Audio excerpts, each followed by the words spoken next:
Labdien! Šodien aizrit 3. diena no mūsu 2 nedēļu ceļojuma pa Latgali. Latgali lietu!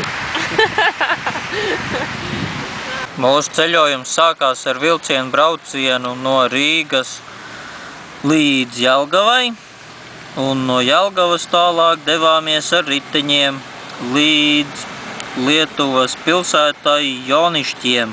2. dienā no Jonišķiem aizminām līdz Šauļiem, pačilojām pie ezera un braucām līdz Kuršenai. Un šodien 3. dienā esam tikuši līdz pilsētai Telšijai.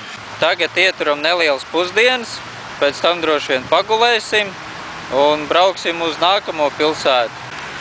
Pusdienās mums ir Medžiotoju karstai rukitos dešreles,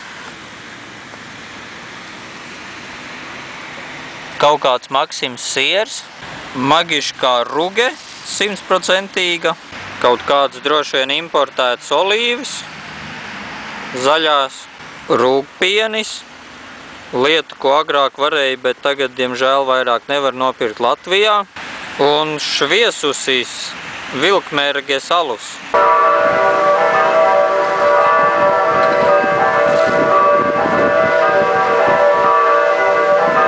Lietuvā pilsētas veidošanas plāns ir apmēram tāds, ka pilsēta tiek veidota kaut kur kalna pakājē, un pašā kalna augšā ir viena liela baznīca. Šī Telšu pilsētā, piemēram, redz, kur tur ir viena, kur mēs ēdām,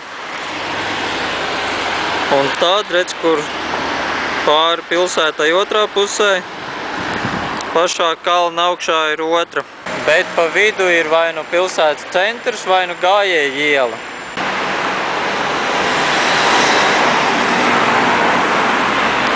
Vēl Lietuvā ļoti augstā kvalitāte ir dažādi kokgriezumu un metāla izstrādājumi.